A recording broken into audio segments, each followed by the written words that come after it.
Good morning students.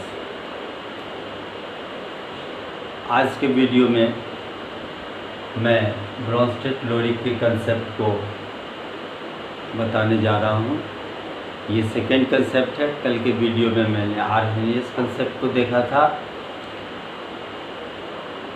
तो शुरू करते हैं हम Bronsted Lowry concept about acid and base.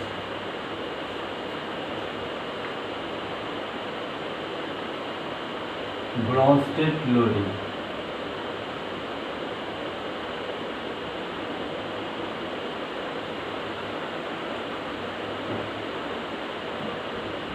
concept.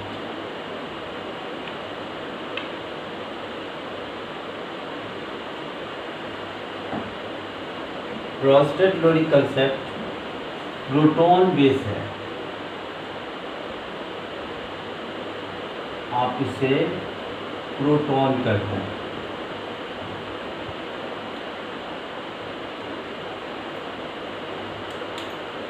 तो वैसे आइडेंटिटीज जो प्रोटॉन को एक्सेप्ट करेंगे, तो प्रोटॉन एक्सेप्टर बेस कहलाएंगे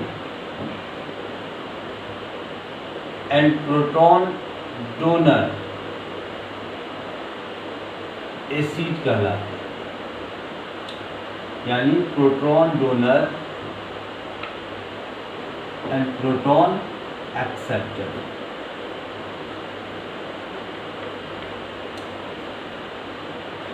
अब बात आती है कि प्रोटॉन डोनर और प्रोटॉन एक्सेप्टर में एग्जाम्पल के थ्रू आप देखें। तो जैसे हम HCl की बात करते हैं, HCl हाइड्रोजन और क्लोरीन का कॉम्बिनेशन इस एसिड में, जिसे आप हाइड्रोक्लोरिक एसिड कहते हैं, इसका रिएक्शन अगर हम H2O के साथ करते हैं तो इससे जो कंपाउंड बनता है वो है हाइड्रोनियम आयन H3O प्लस, और ये एक आयन देता है Cl माइनस। इस कंडीशन में आप देखें तो HCl की अगर मैं बात करूं, HCl, तो ये चूंकि H प्लस देता है, so that's why this is called Bronsted acid. और यहाँ पर आप देख रहे हैं कि H2O H3O प्लस में कन्वर्ट हो रहा है। इसका मतलब कि ये H प्लस आयन को एक्सेप्ट करता है। दैट्स वाई यहाँ पर आप H2O को ब्रोंस्टेड बेस कह सकते हैं। मैंने पहले ही कहा है कि ब्रोंस्टेड-लोरिक कंसेप्ट प्रोटॉन बेस है। तो प्रोटॉन बेस होने का मतलब है कि ऐसे कंपाउंड्स जो H plus ion, it means proton को एक्सेप्ट करेगा, वो बेस कहलाए, और जो डोनेट करेगा वो एसिड कहलाए। तो इस रिएक्शन में आप देख रहे हैं कि हाइड्रोक्लोरिक एसिड वाटर के साथ रिएक्शन करके हाइड्रोनियम आयन देता है प्लस क्लोराइड आयन देता है। इसका मतलब ये है कि HCl H plus, it means proton donor है, दैट्स वाई ये ब्रोंस्टेड एसिड कहलाएगा। और H2O H प्लस आयन यानी प्रोटॉन को एक्सेप्ट करता है, that's why this is called Bronsted base. अब हम बात करते हैं इसके प्रोडक्ट की। तो इस प्रोडक्ट में आप देखिए कि यहाँ पर ये पॉजिटिव आयन्स है और ये निगेटिव आयन है। अब इस कंडीशन में H3O प्लस क्या कभी भी प्रोटॉन एक्सेप्ट कर सकता है? तो आंसर आएगा कि नहीं, H3O प्लस कभी भी प्रोटॉन को एक्सेप्ट नहीं करेगा। इट मीन्स प्रोटॉन ये डोनेट कर सकता है। सो दैट्स वाई इसको अगर हम देखें उस हिसाब से तो ये प्रोटॉन डोनर हो जाएगा, और जो प्रोटॉन डोनर है वो एसिड कहलाता है। So that's why this is called conjugate acid. Conjugate acid, इसको शॉर्ट फॉर्म में Cl लिख सकते हैं। इसका मतलब है कि H2O जो ब्रोस्टेड बेस है वो प्रोटॉन एक्सेप्ट करने के बाद H3O प्लस में बदल जाता है, और वो H3O प्लस में चूंकि प्रोटॉन एक्सेप्ट करने की एबिलिटी नहीं रहती, अब ये प्रोटॉन डोनेट करने की कंडीशन में रहता है। So that's why this is called conjugate acid. While है। अब Cl माइनस की बात मैं करूं तो Cl माइनस ये प्रोटॉन गेन कर सकता है, और जो प्रोटॉन एक्सेप्टर होगा वो क्या कहलाएगा? Conjugate base. तो Cl माइनस कंजुगेट बेस कहलाएगा, और इसे आप शॉर्ट में C भी लिख सकते हैं। तो इस तरीके से आप ये देखें कि जो ब्रोस्टेड एसिड है वो H प्लस आयन डोनेट करता है, जिसके बाद उसके निगेटिव आयंस जो है वो कन्वर्ट हो जाते हैं कंजुगेट बेस में, क्योंकि अब इसमें प्रोटॉन डोनेट करने की एबिलिटी नहीं होती। दूसरी तरफ जो ब्रोस्टेड बेस है वो प्रोटॉन एक्सेप्ट करने के बाद कंजुगेट एसिड में कन्वर्ट हो जाते हैं, क्योंकि अब इसमें प्रोटॉन एक्सेप्ट करने की टेंडेंसी नहीं रहती, अब ये प्रोटॉन डोनेट करेगा। तो इस तरीके से किसी भी कंजुगेट एसिड का आप कंजुगेट बेस बना सकते हैं, और कंजुगेट बेस का, ब्रोस्टेड बेस का कंजुगेट एसिड बना सकते हैं। तो इस तरीके से आपने ब्रोस्टेड पिलोरी के इस कंसेप्ट को एक एग्जाम्पल से समझा। हम नेक्स्ट एग्जाम्पल के थ्रू आप इसको और समझाने की कोशिश करते हैं। किसी भी दूसरे एसिड की आप बात करें, जैसे हम बात करते हैं अमोनिया का रिएक्शन वाटर के साथ कराते हैं। Whenever NH3 यानी अमोनिया रिएक्ट्स विथ H2O, तो इस कंडीशन में ये बनाता है NH4 plus, it means ammonium ion, और ये देता है आपको हाइड्रोक्साइड आयन। तो यहां पर आप ये देखिए कि ये इस कंडीशन में H2O H प्लस आयन देता है। तो जो प्रोटॉन डोनर है, प्रोटॉन डोनर, वो क्या कहलाएगा? एसिड। इसका मतलब ये है कि इस रिएक्शन में H2O ब्रोस्टेड एसिड के तरह काम करता है। और यहाँ पर अगर आप देखें अमोनिया के केस में, तो ammonia H plus ion accept करता है। जो एक्सेप्ट करेगा H प्लस वो क्या कहलाएगा? बेस कहलाएगा। तो ये ब्रोस्टेड बेस है। अमोनिया के साथ ये कंडीशन इसलिए आती है कि अमोनिया में एक लोन पेयर ऑफ इलेक्ट्रॉन है, और यही लोन पेयर ऑफ इलेक्ट्रॉन के कारण इसका H प्लस यानी H2O का जो H प्लस है वो ये एक्सेप्ट कर लेता है, और फाइनली NH4 प्लस में कन्वर्ट हो गया। अब यहाँ पर आप देखिए इसमें प्लस आयन है NH4 प्लस, और OH पे एक माइनस चार्ज, नेगेटिव आयन। अब इसकी हम बात करें तो NH4 प्लस में क्या ये कभी भी अब प्रोटॉन एक्सेप्ट करेगा? तो नहीं, ये कभी नहीं कर सकता, नेवर, ये संभव नहीं। तो इस कंडीशन में अगर आप देखें तो ये प्रोटॉन डोनर के तरह काम करेगा, और जो प्रोटॉन डोनर होगा वो इसका एसिडिक नेचर का हो जाता है। So that's why NH4 ion is acidic in nature, और ये कंजुगेट एसिड कहलाएगा।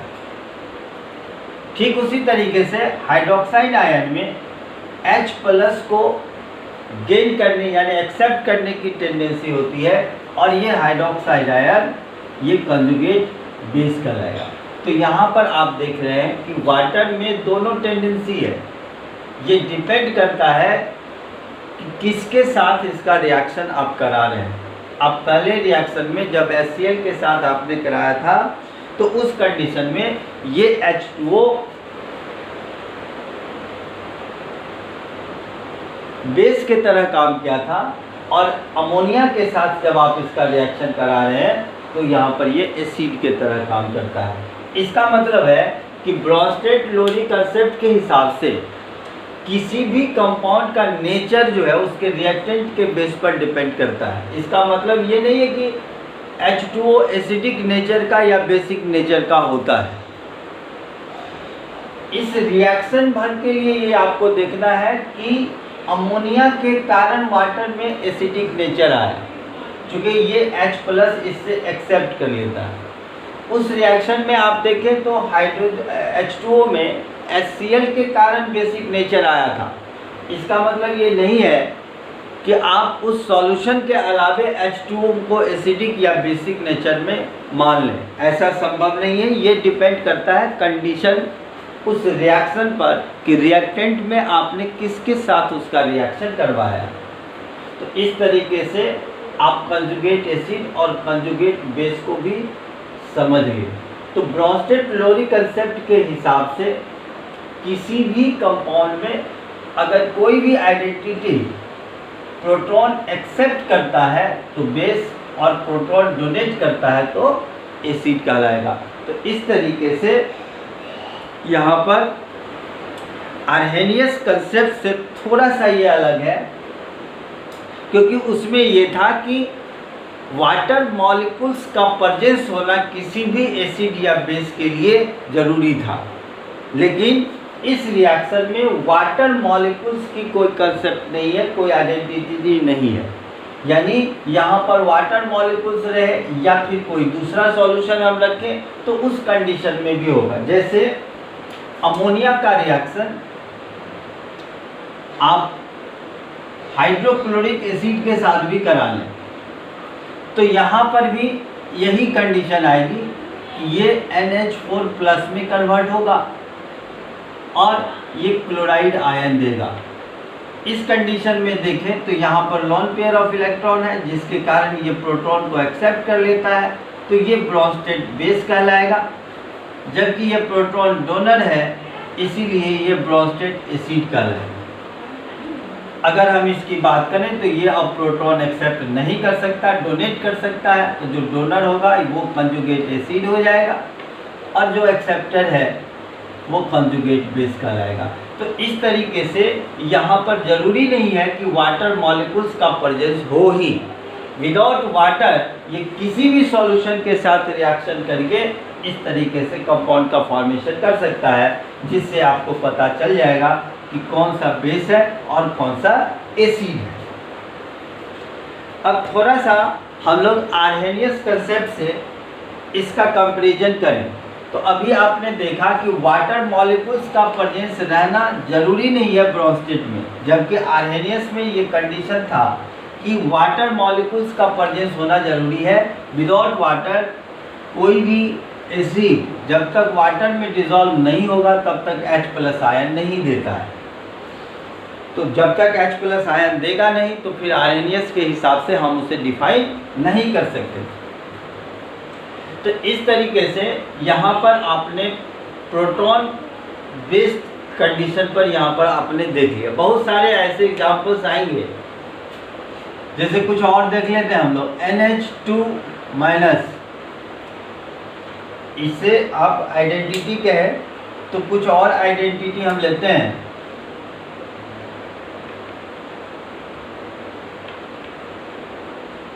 जैसे NH2 है, आप जानते होंगे कि अगर ये प्रोटॉन एक्सेप्ट करता है इट मीन्स इसमें प्रोटॉन ऐड होगा।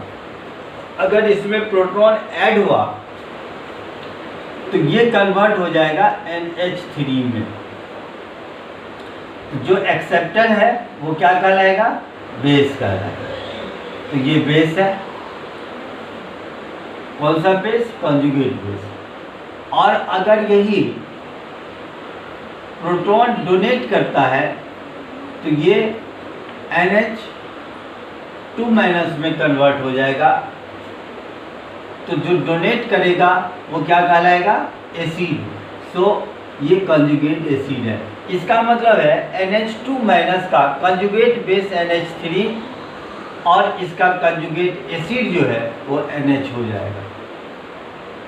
उसी तरीके से SO2- में देखें, सॉरी HSO4 में देखें, तो अगर ये प्रोटॉन एक्सेप्ट करता है तो ये H2SO4 में कन्वर्ट हो जाएगा। और H2SO4 HSO4- का कंजुगेट बेस कहलाएगा। क्यों? कि यहाँ पर ये प्रोटॉन एक्सेप्ट कर रहा है। दूसरे कंडीशन में देखें कि अगर ये प्रोटॉन डोनेट करें तो ये SO4- में कन्वर्ट कर जाएगा और यहाँ पर ये क्या हो जाएगा? Conjugate acid. तो इस तरीके से ये आइडेंटिटी पर डिपेंड करता है कि वो प्रोटॉन एक्सेप्ट कर रहा है या प्रोटॉन डोनेट कर रहा है। तो सिर्फ ये प्रोटॉन के एक्सेप्ट और डोनेट करने के कंडीशन पर ही एसिड और बेस में कन्वर्ट हो जाता है। तो इस तरीके से आपने ब्रोंस्टेड-लोरी कंसेप्ट को समझ लिया। अब थोड़ा सा आर्हेनियस के हिसाब से देखिए। आर्हेनियस में आपने देखा कि जैसे HCl था, H2SO4 था, HNO3 था, जितने सारे भी एसिड आपने देखा था, एसिटिक एसिड था, फॉर्मिक एसिड था, ये सभी एसिड थे। इसका मेन रीजन क्या था कि जैसे ही ये वाटर में डिसॉल्व होता है तो सभी H+ आयन देते थे। That's why all are acid according to Arrhenius. अगर हम ब्रोंस्टेड-लोरी के कंसेप्ट के हिसाब से देखें तो ये सभी में चूंकि प्रोटॉन प्रेजेंट है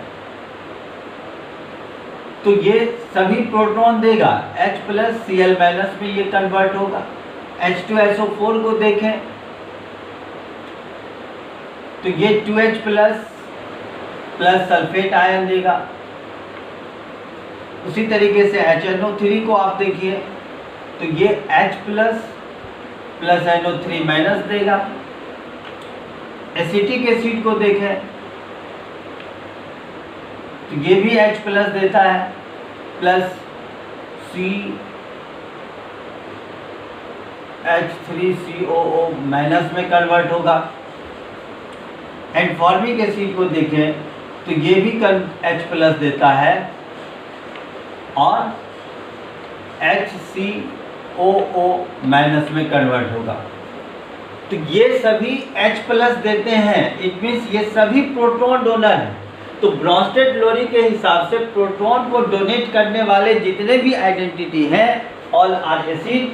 सो ब्रोंस्टेड-लोरी के हिसाब से भी जितने भी आर्हेनियस एसिड है all are Bronsted acid also, क्योंकि सभी प्रोटॉन डोनेट करने हैं। अब ये प्रोटॉन डोनेट करने की बात है तो एसिड का एग्जांपल आप देखें कि आर्हेनियस में जितने भी एसिड हैं सभी ब्रोंस्टेड एसिड हैं। क्या यही बात बेस के साथ भी होती है? तो इसमें आपको पता चल जाएगा कि all Arrhenius acids are Bronsted acid but all Arrhenius base are not Bronsted acid. उसका रीजन मैं बताता हूँ। जैसे बेस के कंडीशन में देखें, आर्हेनियस के हिसाब से वो सभी आइडेंटिटी और मॉलिक्यूल्स जो हाइड्रोक्साइड आयन देते थे वाटर में डिसॉल्व होने के बाद, जैसे NaOH, KOH,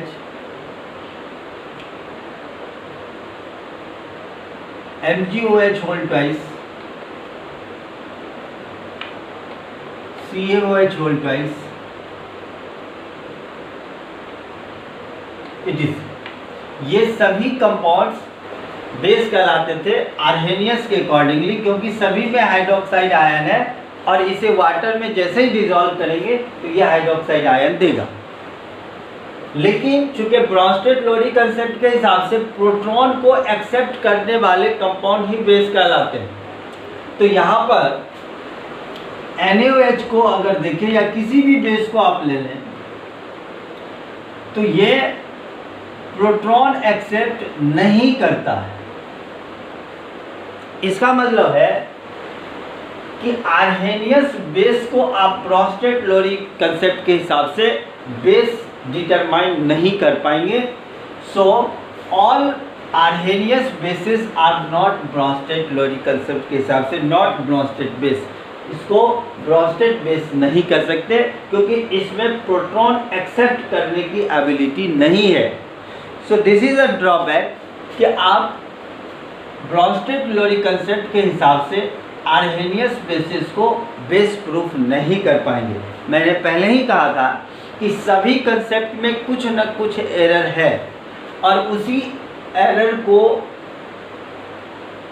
ध्यान में रखते हुए किसी सिंगल कंसेप्ट के थ्रू आप सभी एसिड और बेस को ये डिटरमाइन नहीं कर पाएंगे। इसीलिए एसिड और बेस को कंफर्म करने के लिए जो फोर्थ कंसेप्ट है, इस सभी कंसेप्ट को जब आप एक साथ अप्लाई करेंगे तो किसी न किसी कंसेप्ट के थ्रू प्रूफ हो जाएगा वो एसिडिक और बेसिक नेचर का है। अदरवाइज ये संभव नहीं था, किसी सिंगल कंसेप्ट से आप इसे प्रूफ नहीं कर सकते हैं। इसीलिए चारों का कंसेप्ट समझ में आना जरूरी है। तो ये था ब्रॉन्स्टेड-लोरी कंसेप्ट। नेक्स्ट वीडियो में मैं अपलोड करूँगा next concept that is Lewis concept और उसके बाद लक्स फ्लूइड मॉडल। तो आप इसको समझ लेंगे और अगर इससे कोई क्वेश्चन आपका आता है तो आप गूगल क्लास में ज़रूर अपलोड करें उस क्वेश्चन को ताकि मैं उसका आंसर कर सकूं। ओके।